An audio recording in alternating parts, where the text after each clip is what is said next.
அனைவருக்கும் வணக்கம். ஒட்டுமொத்த தமிழ்நாடும் ஆவலோடு எதிர்பார்த்து கொண்டிருந்த 2026 சட்டமன்ற தேர்தலுக்கான தேர்தல் முடிவுகள் இன்றைக்கு காலை சரியாக 8:30க்கு தொடங்கி பரபரப்பாய் வந்து கொண்டிருக்கிறது. இறுதிச் சுற்றுக்கான முடிவுகளை யார் உறுதியாக வெற்றி பெறுவார் என்பதை கேட்க ஒட்டுமொத்த தமிழ்நாடும் காத்திருக்கிறது.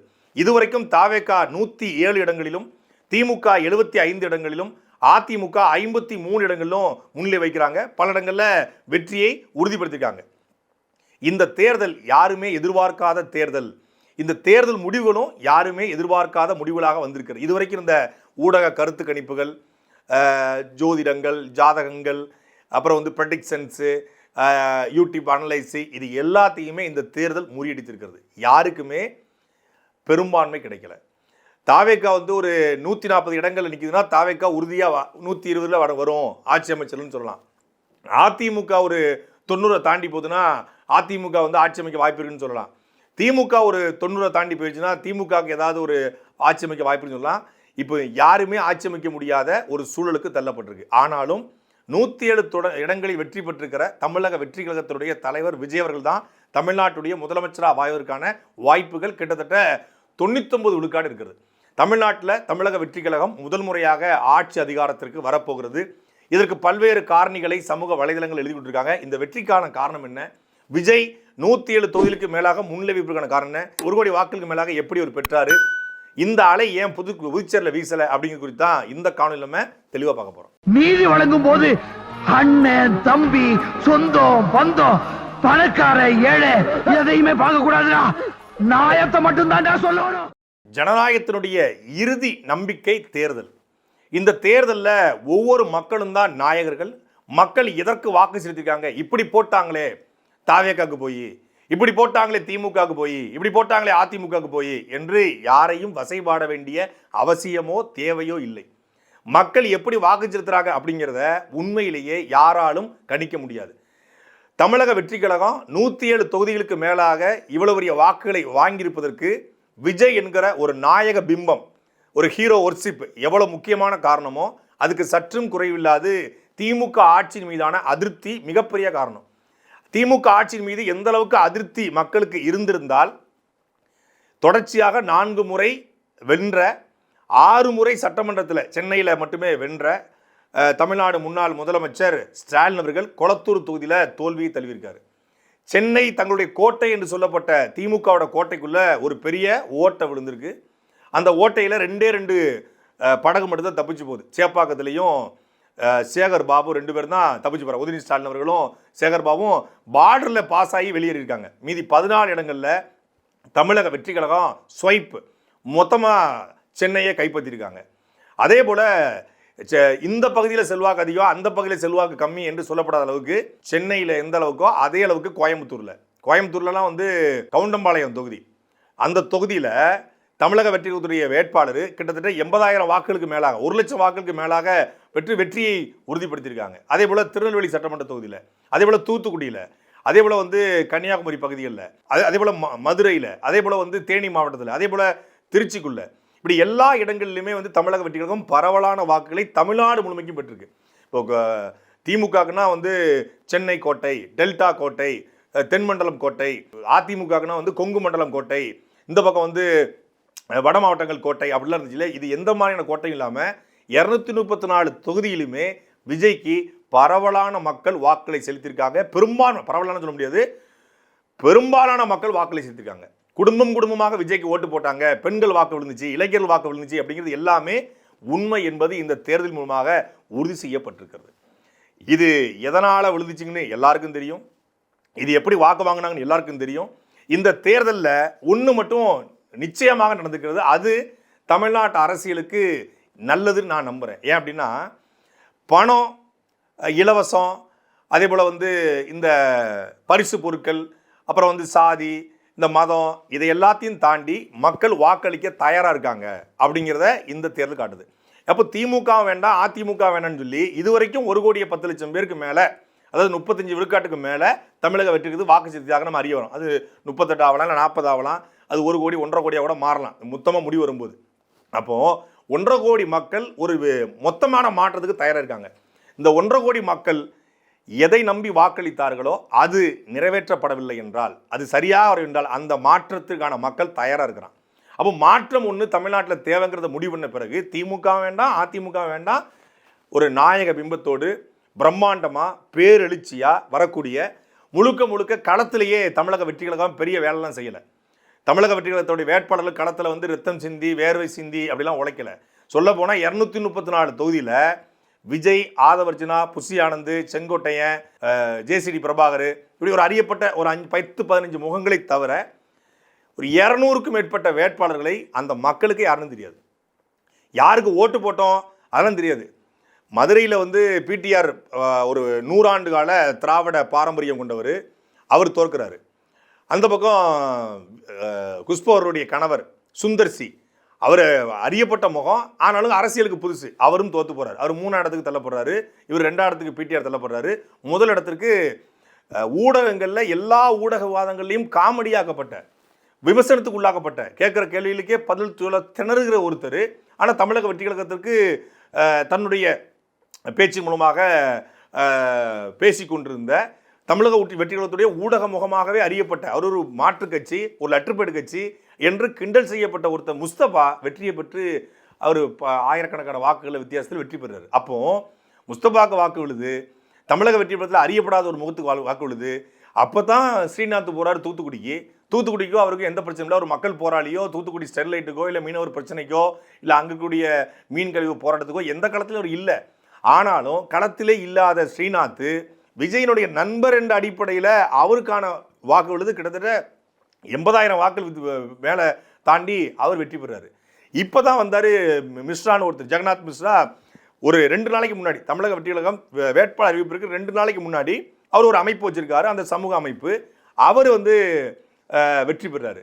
இதே போல் வந்து தமிழக வெற்றி கழகத்தில் 106 வேட்பாளர்கள் அதிமுகலேருந்து வந்தாங்க. அவங்க எல்லாருமே இன்னைக்கு பெரும்பான்மையாக வெற்றி பெற்றிருக்காங்க. அப்படிங்கும்போது வெற்றியை நோக்கி செல்றாங்க. அப்படிங்கும்போது வேட்பாளர்களை பார்த்து வாக்களிக்கலை.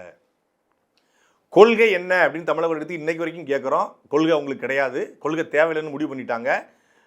தேர்தலை ஜெயிப்பதற்கு கொள்கையெல்லாம் தேவையில்லை. விஜய் என்கிற ஒரே ஒரு பிம்பம், நாயக பிம்பம் மட்டும் போதும். விஜய் தான் எங்களுடைய முகம். 234 தொகுதியும் விஜய், உசிலம்பட்டி விஜய், மதுரை தெற்கு விஜய், மதுரை மேற்கு விஜய், திருமங்கலம் விஜய் அப்படின்னு சொன்னால் 234 தொகுதியும் விஜய் அப்படின்னு ஒன்று. விஜய் விசில் சின்னம், இந்த ரெண்டையும் பார்த்து மட்டும்தான் மக்கள் வாக்கு செலுத்தியிருக்காங்க. இது ஆரோக்கியமானதா ஆரோக்கியமான இல்லையா அப்படிங்கிறத விவாதத்தை அடுத்தடுத்து தொடரலாம். ஆனால் அதுக்கு முன்னாடி தமிழ்நாட்டு மக்கள் வந்து அறிவார்ந்த மக்கள்.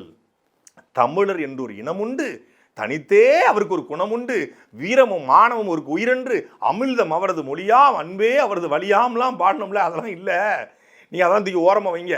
நாங்கள் இப்போ நடிகனுக்கு ஓட்டு போட்டிருக்கோம், நாங்கள் வந்து நாயக பிம்பத்துக்கு ஓட்டு போட்டிருக்கோம், நாங்கள் இன்ஸ்டாகிராமில் ரீல்ஸ் போட்டால் ஓட்டு போடுவோம், இன்ஸ்டாகிராமில் ஷார்ட்ஸ் போட்டால் ஓட்டு போடுவோம், எங்களுக்கு பரபரப்பாக செய்தி வரணும், நாங்கள் போடுற ஓட்டு ஜெயிக்கணும், நாங்கள் போடுற ஓட்டு ஒரு பெரிய ஆளுக்கு தான் போடுவோம் அப்படின்னு மக்கள் ஓட்டு போட்டிருக்காங்க. அவ்வளோதான். மற்றபடி இது வந்து மாற்று அரசியல், இது ஒரு புதிய சித்தாந்தம், புதிய கொள்கை, புதிய கோட்பாடு அப்படிலாம் தாண்டி ஒரு பக்கம் நாயக பிம்பம், இன்னொன்று ஆளுங்கட்சி மீதான கடுமையான அதிருப்தி. இந்த ஆளுங்கட்சி 2021 தொடங்கி 2026 வரைக்குமான இந்த 5 ஆண்டு காலத்தில் சொன்ன வாக்குறுதிகள் எதையுமே நிறைவேற்றலை அப்படிங்கிற குற்றச்சாட்டு. முழுக்க முழுக்க கனிமவள கொள்ளை, ஆற்றுமணல் கொள்ளை, அதே போல் தீண்டாமை கொடுமைகள், இது எதுக்குமே வந்து சரியான நடவடிக்கை எடுக்கலை. பெண்களுக்கான பாதுகாப்பான ஆட்சி அல்ல, காவல்துறையின் கையில் ஆட்சி கொடுக்கப்பட்டுச்சு, கட்டவிழ்த்து விடப்பட்டுச்சு. இப்படி எல்லா குற்றச்சாட்டுகளும் தொடர்ச்சியாக களத்தில் எடுத்து வச்சது நாம. களத்தில் ஒரு மாற்றம் தேவைன்னு பேசுனது நாம. களத்தில் வந்து இவ்வளோ பெரிய சிக்கல்கள் நடக்குதுன்னு சொன்னது நாம. இந்த ஆட்சியில் கடுமையான அடக்குமுறைக்கு ஆளாக்கப்பட்டதும் நாம. ஓராண்டு எனக்கு சிறை, அண்ணன் சீமான் மீது தொடர்ச்சியான வழக்கு, எல்லாமே நாம பட்டோம். எல்லா போராட்ட களத்தில் நின்று ஒரு பெரிய திமுக, திராவிடம் இது எல்லாமே சரியில்லை, இந்த ஊழல், இது எல்லாத்தையும் வெளியே எக்ஸ்போஸ் பண்ணியிருக்கோம். ஆனால் இதெல்லாம் தாண்டி மக்கள் சரி இதுக்கு ஓட்டு போட்டால் ஜெயிப்பாங்க, மாற்றம் தேவை தான், இது சரியில்லை தான், திமுக சரியில்லை தான், அதிமுக சரியில்லை தான், ஆத்துமணல் கொள்ள தான், கனிமவள கொள்ள தான், அதெல்லாம் தாண்டி ஒரு ஏன்னா என் ஓட்டு ஜெயிக்கணும், இவங்களை வீழ்த்திருந்தா என் ஓட்டு ஜெயிக்கணும், ஜெயிக்கிற ஓட்டாக மாறணும் அப்படிங்கிற மனநிலையில் தான் வாக்கு சேர்த்துருக்காங்க. இதான் ஆளுங்கட்சி மீதான அதிருப்தி. அந்த அதிருப்தியை நாம் தமிழ் கட்சி விதைக்க அதை விஜய் அறுவடை பண்ணியிருக்காரு. அதான் யதார்த்தமான உண்மை. இது வந்து மறுக்கவே முடியாத உண்மை. ஆளுங்கட்சி மீதான அதிருப்தியை முழுமையாக அறுவடை பண்ணியிருக்காரு. ஏன்னா விஜய் அலை அப்படின்னு ஒன்று இருந்திருந்தா நாயக பிம்பம் மட்டுமே வெல்லுது அப்படின்னா புதுச்சேரியில் வென்றிருக்கணும். புதுச்சேரியில் நேய மக்கள் கட்சி அப்படிங்கிற தாவேக்காவோட கூட்டணி வைத்த ஒருத்தர் மட்டும் தான் முன்னிலை வைக்கிறாரு. கிட்டத்தட்ட 28 தொகுதிகளுக்கு மேலே தாவேக்கா வந்து முன்னிலையே வரல. அங்கே வந்து என்ஆர் காங்கிரஸ் தான் ஆட்சியை நோக்கி போயிட்டு இருக்காங்க. பிஜேபி கூட்டணியில் லாட்ரி மார்ட்டினுடைய மகன் சார்லஸ் மார்ட்டின் அங்கே வெற்றி நோக்கி போயிட்டு இருக்காரு. அப்படிங்கும்போது அந்த கூட்டணி தான் வெற்றி பெறுது. தாவேக்கா அலையோ விஜய் சுனாமியோ இங்கே அடித்தது புதுச்சேரி அடிக்கல. ஏன் இங்கே சென்னை மெரினா கடற்கரையிலே கடையை கடந்துருச்சா? புதுச்சேரி கடலுக்கு அது ஏன் போகலை? அப்போ அங்கே அலை இல்லாமல் போனதுக்கான காரணம் அங்கே ஆட்சியாளர் மீதான அதிருப்தியை தாவேக்கா பெருசாக வைக்கலை. இங்கே வச்ச திமுக எதிர்ப்பை அங்கே கொண்டு போய் வைக்கல. அங்கே என்ஆர் காங்கிரஸ் சரியில்லை, என்ஆர் காங்கிரஸை வந்து வீழ்த்தணும் அப்படிங்கிற பிரச்சாரத்தை வந்து தாவேக்கா தொடர்ச்சியாக முன் வைக்கல. இங்கே அதை முன் வச்சாங்க. ஆளுங்கட்சி மீதான அதிருப்தியை அப்படியே அறுவடை பண்ணியிருக்காங்க. அப்போ நாயக பிம்பம் ஒரு பக்கம் எவ்வளோ முக்கியமான காரணமோ அதே போல் ஆளுங்கட்சி மீதான அதிருப்தி தான் காரணம். ஆளுங்கட்சியின் மீது மிகப்பெரிய அதிருப்திக்கு தான் தொடர்ச்சியாக 8 முறையோ 9 முறையோ 10 முறை வென்று கொண்டிருந்த இதுவரைக்கும் தோல்வியே தழுவாத திமுகவுடைய பொதுச் செயலாளர் துரைமுருகன் தோத்திருக்காரு. திமுகவோட தலைவர் ஸ்டாலின் தோத்திருக்காரு. திமுகவோட முன்னாள் அமைச்சர்களில் கிட்டத்தட்ட 31 பேர் தோல்வி இருக்காங்க. மதுரைக்குள்ள மூர்த்தி தோல்வியை தழுவுறாரு. மூர்த்தி முதல்ல முன்னிலை வந்தார், அப்புறம் அவர் தோல்வியை தழுவுறாரு. மெய்யநாதன், அமைச்சர் மெய்யநாதன், முன்னாள் அமைச்சர் மெய்யநாதன், முன்னாள் அமைச்சர் தான் இனிமேல் முன்னாள் அமைச்சர் நேரு அவர்கள், அதே போல் முன்னாள் அமைச்சர் ஐ பெரியசாமி அவர்கள், இவர்களை தாண்டி சேகர்பாபு, உதயநிதி ஸ்டாலின், இந்த 5 பேரை தாண்டி 36 அமைச்சர்களில் 31 பேர் தோல்வியை தெரிவிக்காங்க. கடுமையான தோல்வி தெரிவிக்காங்க. ஆனால் 1000 வாக்கு 5000 வாக்கு வித்தியாசத்தில் இழுபறியாக பல இடங்களில் போய் கொண்டிருக்கு. ஆனால் தோல்வி அப்படிங்கிறது தெரிஞ்சிச்சு. இனி அதுக்கான வாய்ப்பு இல்லை. 1000 ஓட்டு 2000 ஓட்டுலாம் கடைசி சுற்றில் வந்து இது அடித்து காணாமல் போயிடும். அப்போது அமைச்சர்களுடைய அட்ராசிட்டிஸு, அமைச்சர்கள் அதிகாரிகள்கிட்ட ஆட்சியை கொடுத்து அதிகாரிகளுடைய ஆட்சியாக நடந்ததுடைய விளைவு எங்கே பார்த்தாலும் லஞ்ச லாவணியம், எங்கே பார்த்தாலும் ஊழல், கொள்ளை, இயற்கை வள சுரண்டல், இது எல்லாம் நடந்துச்சு. எதையுமே கண்டுகொள்ளாமல் தன் தொகுதியை தக்க வைக்காத அமைச்சர்கள் அத்தனை பேரும் தோல்வியை தழுவிருக்காங்க. அமைச்சருங்கிற போர்ட்ஃபோலியோ வைத்துக்கொண்டு தன் தொகுதிக்குள்ள மக்களை தன் கட்டுப்பாட்டில் வைக்காத, மக்களுக்கு எந்த உதவியும் செய்யாத, மக்களை கண்டுகொள்ளாத அமைச்சர்கள் அத்தனை பேரும் தோல்வியை தழுவிருக்காங்க. இது நிதர்சனமான உண்மை. இந்த அமைச்சருடைய அட்ராசிட்டிஸும் அதிகாரியுடைய அட்ராசிட்டியும் சேர்ந்து தான் திமுகவுடைய வீழ்ச்சிக்கும் தாவேக்காவுடைய வளர்ச்சிக்கும் காரணமாக அமைந்திருக்கு. திமுகவுடைய மோசமான ஆட்சி தாவேக்காவோட வளர்ச்சியாக அமைந்திருக்கிறது. திமுக என்னென்ன தப்பெல்லாம் செஞ்சிச்சோ அந்த தப்பையெல்லாம் தாவேக்கா செய்வதற்கான சாத்தியக்கூறுகளும் வாய்ப்புகளும் இருப்பதனால தான் தொடர்ச்சியாக நம்ம தாவேக்கா இன்னொரு திமுகவாக உருவாகி வருதுன்னு விமர்சனம் வச்சோம். ஆனால் தாவேக்காவுக்கு மிகப்பெரிய நம்பிக்கையில், ஒரு பெரிய நம்பிக்கையில் விஜய் வந்து சினிமாவில் 10 பேரை புரட்டி எடுக்கிறாரு. விஜய் சினிமாவில் யாராக இருந்தாலும் அவர் வந்து எதிர்த்து நிற்கிறாரு. சினிமாவில் ஊழல் லஞ்சத்தை தட்டிக்கிறாரு. சினிமாவில் பாலியல் வன்கொடுமை தட்டி வைக்கிறாரு. சினிமாவில் காவல்துறையை கட்டுப்படுத்துறாரு. சினிமாவில் அவர் வந்து நல்லது பண்ணுற மாதிரியான கேரக்டராக பண்ணுறாரு அப்படிங்கிற அந்த பிம்பத்தில் தான் மக்கள் ஓட்டு போட்டிருக்காங்க. இங்கே ஒரு தப்பு நடக்குது, இங்கே தப்பாக இருக்குது, ஆளுங்கட்சி சரியில்லை, அட்ராசிட்டிஸ் இருக்குது, அதிகாரிகளுடைய அட்ராசிட்டி இருக்குது, காவல்துறை அட்ராசிட்டிஸ் இருக்குது. இது எல்லாத்துக்கும் மாற்றாக இவர் வந்தால் இதெல்லாம் சரி பண்ணுவாருங்கிற பெரிய நம்பிக்கையிலையும் அந்த நாயக பிம்பத்திலையும் இவங்க வாக்கு செலுத்திருக்காங்க. அந்த நம்பிக்கையை தமிழக வெற்றி கழகம் காப்பாற்றுமாங்கிற கேள்விக்குறி தான் இப்போது எல்லாருக்கும் இருக்கிற கேள்வி. எல்லாரும் பயப்படுகிற கேள்வியும் தான் இருக்குது. ஏன்னா இதுவரைக்கும் தமிழக வெற்றி கழகத்துடைய அந்த பொறுப்பாளர்களாக இருக்கட்டும், உறுப்பினர்கள் இருக்கட்டும், விஜயுடைய ஆதரவாளர்கள் இருக்கட்டும், விமர்சனம் வச்சாலே அவர்கள் மீது அவதூறு சேற்றை அள்ளி வீசுவது, அவருடைய குடும்பத்தை பேசுவது, இழிவாக பேசுவது, சமூக வலைதளங்களை ஆபாசமாக பேசுவது பண்ணாங்க. இனிமேல் உங்களுக்கு தமிழக வெற்றியத்தை சார்ந்த பொறுப்பாளர்களுக்கு, வெற்றி பெற்ற வேட்பாளர்களுக்கு பொறுப்பு கூடியிருக்கிறது. உங்களை நம்பி வாக்கு செலுத்தியிருக்கு. இதுவரைக்கும் இல்லாத வெற்றியை நாங்கள் சாத்தியப்படுத்துன்னு சொல்றீங்களா? அதுவல்ல வெற்றி. தேர்தலில் ஜெயிப்பது மட்டுமே அல்ல வெற்றி. தேர்தலில் ஜெயித்த பிறகு உங்களுக்கு எதற்காக வாக்கு செலுத்தினாங்களோ, திமுக பழி வாங்கும், திமுக வந்து ஊழல் பண்ணும், லஞ்சம் கொடுக்கும், லஞ்சம் வாங்கும், திமுக வந்து ஆற்றுமலை கொள்ளையடிக்கும், கனிமூல கொள்ளையடிக்கும், அப்போ அதெல்லாம் வேணான்னு தான் உங்களுக்கு வாக்கு செலுத்திருக்காங்க. அதை நீங்கள் செய்யாமல் இருப்பதும், திமுக போலவே இல்லை ஏற்கனவே இருந்த கட்சிகள் போலவே செய்யாமல் இருப்பதும் தான் இனி உங்களுக்கு இருக்கிற மிகப்பெரிய சவால். விஜய் இது வரைக்கும் பத்திரிகையாளர் சந்திப்பை சந்திக்கலை, எந்த தொகுதிக்கும் போகலை, எந்த மாவட்டத்துக்கும் போகலை, எந்த தொகுதி பிரச்சனையும் அவருக்கு முழுமையாக தெரியாது. அவரே ஆட்சியை போகிறாரா, இல்லை அதிகாரிகள்கிட்ட மீண்டும் ஆட்சியை கொடுக்க போகிறாரா, எந்த மாதிரியான அதிகாரியில் போட போகிறாரு, திமுக கொடுத்தபடி அதிகாரி ஆட்சியாக நடக்க போதா, இல்லை விஜய் உண்மையிலே எல்லாம் தெரிந்து கொண்டு தெரியாதவர் நடிக்கிறாரா, அவருக்குள்ள என்ன இருக்குது, அவர் எப்படி பத்திரிகையாளர் ஹேண்டில் பண்ணுவார், சட்டசபை எப்படி ஹேண்டில் பண்ணுவாருங்கிறது பல்வேறு கேள்விகள் தமிழ்நாட்டு மக்கள் மத்தியில் எழுந்திருக்கிறது. விஜய்க்கு வாக்கு செலுத்தியவங்க மட்டுமே தமிழ்நாட்டுக்காரங்க கிடையாது. விஜய்க்கு மொத்தம் 4,88,00,000 ஓட்டத்தில் விஜய்க்கு விழுந்திருப்பது 1.5 கோடி ஓட்டு அப்படின்னு வச்சுக்கிட்டா கூட மீதி கிட்டத்தட்ட 3 கோடி ஓட்டு இருக்குது. அப்போ விஜய் பிடித்து ஓட்டு போட்டவன் 1.5 கோடினா விஜயை பிடிக்காதவங்க 3 கோடி பேர் இருக்கான். அப்போ பிடிச்சவனுக்கும் பிடிக்காதவனுக்கும், அதாவது மீன் விஜய்க்கு ஓட்டு போட்டவனுக்கும் ஓட்டு போடாதவனுக்கும், திமுக, அதிமுக, நாம் தமிழர் ரெண்டு எல்லா கட்சிகளுக்கும் ஓட்டு போட்டவனுக்கு தான் விஜய் முதலமைச்சராக வந்தால் அவர் முதலமைச்சர். அப்போ 1.5 கோடி பேரை தாண்டி உங்களுக்கு எதிராக வாக்கு செலுத்திருக்கணும் அதிகம். நீங்கள் 118 தொகுதி அப்படின்னா கிட்டத்தட்ட அந்த பக்கம் 116 தொகுதி இருக்குது. அதில் ஒரு தொகுதி விஜய் ராஜினாமா பண்ணார் அப்படின்னா 119 தேவைப்படும் அவருக்கு. அப்போ அங்கே 115 தொகுதி இருக்கும். 115 தொகுதியில் நீங்கள் இன்னொரு ஆளை போட்டு வென்றாலும் கூட, இடைத்தேர்தல் வந்து வென்றாலும் கூட 118 வச்சா கூட அங்கே 116 பேர் இருக்காங்க. அந்த 116 தொகுதியில் வாக்களித்த மக்களுக்கும் நீங்கள் என்ன பண்ண போகிறீங்க? நீங்கள் அவங்களை எப்படி ஹேண்டில் பண்ண போகிறீங்க?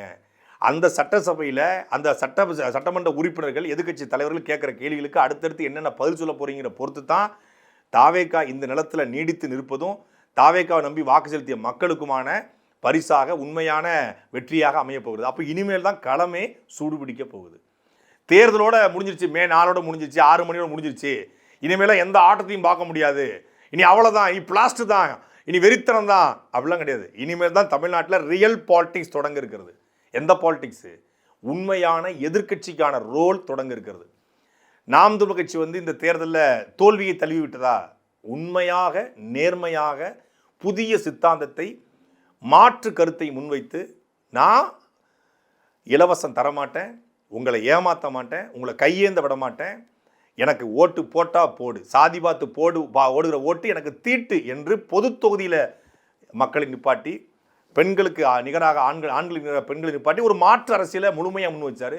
தன்னுடைய சக்தியை தாண்டி, பெரிய பொருளாதாரம் இல்லை, எளிய பிரிந்து கொண்ட வேட்பாளர் நிப்பாட்டி அடிச்சிடலாம்னு இறங்கினார்.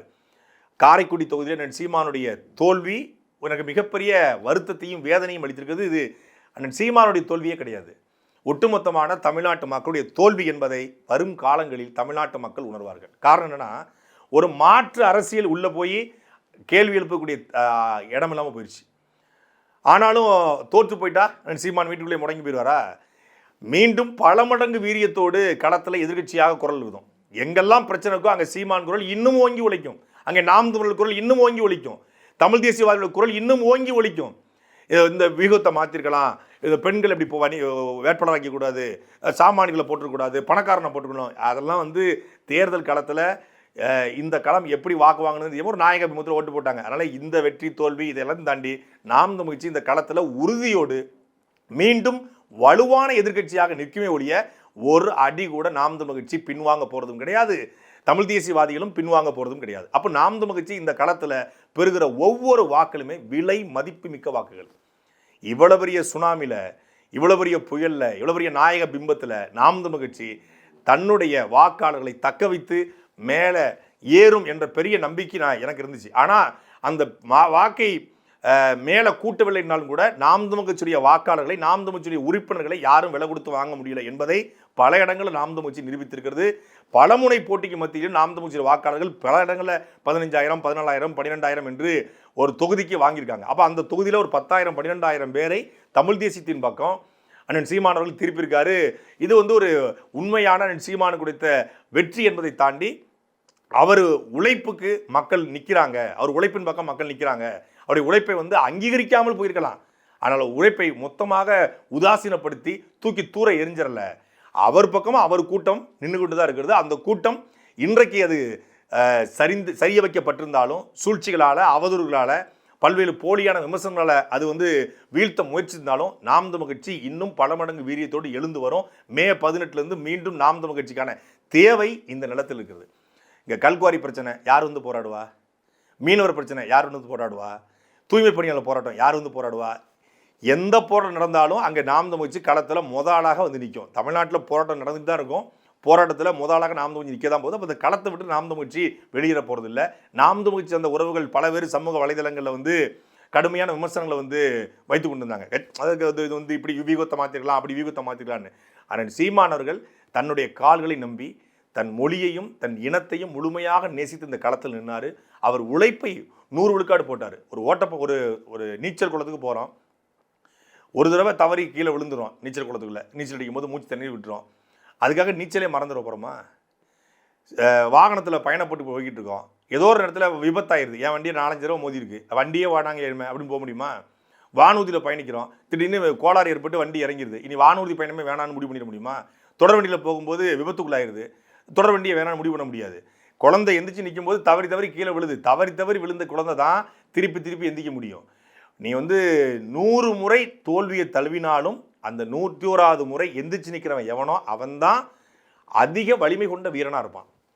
நான் எடுத்த உடனே ஜெயிச்சவன் கிடையாது, 100 தோல்விகளை பார்த்தவன் என்று சொல்லுவாங்க. 100 தோல்விகளை பார்த்த ஒருத்தனால தான் எழுந்து வீரியத்தோடு, ஏன்னா தோல்வியிலான படிப்பனையிலிருந்து பாடத்தை கற்றுக்கொண்டு வேகமாக பயணிக்க முடியும். அப்படி நாம் தமிழர் கட்சி வேகமாக வீரியமாக 100 மடங்கு இந்த களத்தில் நிற்கும். அப்போ இந்த களத்தை பொறுத்தளவில் தமிழக வெற்றி கழகத்தினுடைய இந்த ஆட்சி எப்படி அமைய போகுது? இப்போ 107, அந்த பக்கம் 75. திமுக நிச்சயமாக திமுக வேட்பாளர் வரமாட்டாங்க, அதிமுக வேட்பாளர் வரமாட்டாங்க. இப்போ இக்கட்டான சூழ்நிலையில் தான் தமிழ்நாடு மாட்டிகிட்டு இருக்கு. ஒரு 120க்கு மேலே தாவைக்கு இருந்தால் தாவைக்கோட ஆட்சி அமைஞ்சிருக்கும், இப்போ தனித்த பெரும்பான்மை. விஜய் என்ன பண்ண போறாருன்னு தெரிஞ்சிருக்கும். அவருடைய ஆட்சி அவர் என்ன வேணாலும் பண்ணலாம். இப்போ விஜய்க்கு இருக்கிற நெருக்கடியே காங்கிரஸை அழைப்பதா, விசிகாவை அழைப்பதா, பாட்டாளி மக்கள் கட்சி அழைப்பதா? ஒருவேளை ஆட்சியில் மங்கு அதிகாரத்தில் மங்குன்னு சொல்லி பாட்டாளி மக்கள் கட்சி, கம்யூனிஸ்ட்டு, காங்கிரஸ் போகலாம். பாட்டாளி மக்கள் கட்சி போராட்டத்துக்கு விசிகா போகாது, விசிகா இருந்தால் பாட்டாளி மக்கள் கட்சி போகாது. இப்போ இங்கே இருக்கக்கூடிய ஒரே சிரமம்னா பாட்டாளி மக்கள் கட்சி, கம்யூனிஸ்ட், காங்கிரஸ் இந்த 3ஐயும் அழைப்பதை தவிர விஜய்க்கு இப்போதைக்கு வேற வாய்ப்பு இல்லை. எப்படி வச்சாலும் விஜய் தமிழ்நாட்டுடைய முதலமைச்சராக போறாரு, அதில் மாற்றுக்கிறதே இல்லை. இனி தமிழ்நாடு முதலமைச்சர் விஜய், தமிழக முதல்வர் ஜோசப் விஜய், மாண்புமிகு தமிழ்நாடு முதலமைச்சர் ஜோசப் விஜய்னு அழைக்கிற காலம் வெகு தொலைவில் இல்லை. தமிழக சட்டசபை பாருங்க, காமராஜர், கக்கன், ஜீவானந்தம், முத்துராமலிங்க தேவர், அறிஞர் அண்ணாதுரை இவரெல்லாம் இருந்த சட்டசபை இனி புஷி ஆனந்த், அப்புறம் ராஜ்மோகன், அப்புறம் யாருங்க ஆதவ் அர்ஜுனா, இவர்கள் இருக்கக்கூடிய சட்டசபையாக அது மாற இருக்கிறது. இவரெல்லாம் நமக்கு தெரிந்தவர்கள். எனக்கு தெரியாத பல செல்லூர் ராஜிகள், பல திண்டுக்கல் சீனிவாசன்கள் இன்னும் இருக்காங்க. நீங்கள் ஒரு செல்லூர் ராஜ் தானே பார்த்தீங்க, ஒரு திண்டுக்கல் தானே பார்த்தீங்க, இன்னும் 100 செல்லூர் ராஜிகளை பார்ப்பீங்க. அடுத்தடுத்து தமிழக சட்டசபை பயங்கரமாக இருக்கும், ஃபன் மோடில் இருக்க போகுது. அதாவது வைப் பண்ணுங்க புறமைங்கள, இனிதான் ரியல் வைப் இருக்கு, இனிதான் ரியலான பாலிடிக்ஸ் தமிழ்நாட்டில் தொடங்க போகிறது. சமூக வலைதளங்களை மட்டுமே வைத்துக்கொண்டு ஒரு கட்சி சமூக வலைதளங்களை மட்டுமே நம்பிக்கொண்டு மக்கள் வாக்கு செஞ்சிருக்காங்க. இன்ஸ்டாகிராம் இன்ஃப்ளூயன்சரை நம்பி மட்டுமே தமிழ்நாடு மக்கள் ஓட்டு போட்டுருக்காங்க. சூப்பரா. நீ காலத்தில் போல, நீ ஜெயிலுக்கு போ, நீ கல்குவாரியை போராடு, நீ ஆத்துமல்ல போராடு, நீ கனியிட ஏரியை சொல்லையும் முட்டல் அதை தூர போடியா, நீ அதெல்லாம் அங்கிட்டு தூர கொண்டு போயா. இங்கே இன்ஸ்டாகிராம என்னமா போடுறாயா, ரீல்ஸு என்னமா அடிக்கிறாயா, ஸ்டண்டு மாச பாரியா, க்ரௌடை பாரியா அப்படின்னு ஓட்ட போட்ட தமிழ்நாட்டு மக்கள், என் செல்ல குட்டிஸ், நண்பா நண்பிஸ், தோழீஸ்க்கெல்லாம் இனிதான் ரியல் ஃபன்னு, ரியல் வைப் இருக்கு. அதனால களம் அழகா இருக்க போது. தற்குறி அணில்னு சொன்னாங்க, தற்குறின்னு சொன்னாங்க, நாங்கள் ஆட்சியை பிடிச்சிட்டோம். வென்று விட்டதுனாலேயே ஒருவன் நல்லவனும் கிடையாது, தோற்று போனதுனாலேயே நல்ல கண்ணு கெட்டவரும் கிடையாது. நல்ல கண்ணு இந்த களத்தில் கோயம்புத்தூரில் தோற்கடிக்கப்பட்டார், அம்பை தொகுதியில் 2 முறை தோற்கடிக்கப்பட்டார். ஆனாலும் நல்ல கண்ணு கடைசி வரைக்கும் நல்ல கண்ணு வென்றுகிட்டே இருந்தாருங்க. அப்படிங்கிறதுனாலேயே இன்னைக்கு கலைஞர் கருணாநிதி அவர்களை எல்லாரும் கொண்டாடி தீர்த்துட்டு இருக்காங்களா? எதிர்ப்பலைகள் இல்லையா? வென்றுகிட்டே இருந்தாருங்க அப்படிங்கிறதுக்காக செங்கோட்டையனுக்கு இன்னைக்கு நல்ல பேர் இருக்கா? வென்றுகிட்டே இருந்தாருங்க அப்படின்னாலும் முக ஸ்டாலின் தோற்கடிக்கப்பட்டிருக்காரு திருப்பியும். அப்போ வென்றுகிட்டே இருக்கனாலே ஒருத்தர் நல்லவங்க கிடையாது. வெற்றி பெற்றதுனாலேயே மனித புனிதர்களாக யாரும் மாறி போகிறது கிடையாது. தோற்று போனதுனாலே அவங்க தோல்வியானவர்கள், அவங்க சமூகத்தில் புறக்கணிக்கப்பட்டாங்க, சமூகமே புறக்கணிச்சிச்சு அப்படின்னு அர்த்தமும் கிடையாது. அதனால் நீங்கள் வெற்றியை கொண்டாடுங்க, தமிழக வெற்றி கழகம் மகிழ்ச்சியாக இருங்க, உங்கள் விசில் அடிங்க, எல்லாம் பண்ணுங்க. ஆனால் உங்களுக்கான கடமையும் பொறுப்பும் கூடியிருக்கிறது. இன்னும் விசிலடிச்சாங்க குஞ்சுகளாகவே இருக்க போறீங்களா, இல்லை இந்த திமுக அதிமுகலேருந்து பாடத்தை படித்து கொண்டு தமிழ்நாட்டை வளர்ச்சி பாதையில் கொண்டு போக போறீங்களா அப்படிங்கிற கேள்வி உங்கள் முன்னால் உருவாயிருக்கிறது. அதுக்கு முதல்ல சட்டசபையில் பெரும்பான்மை நிரூபிக்கணும். பெரும்பான்மை நிரூபிக்கணும்னா 118 தொகுதி வேணும்.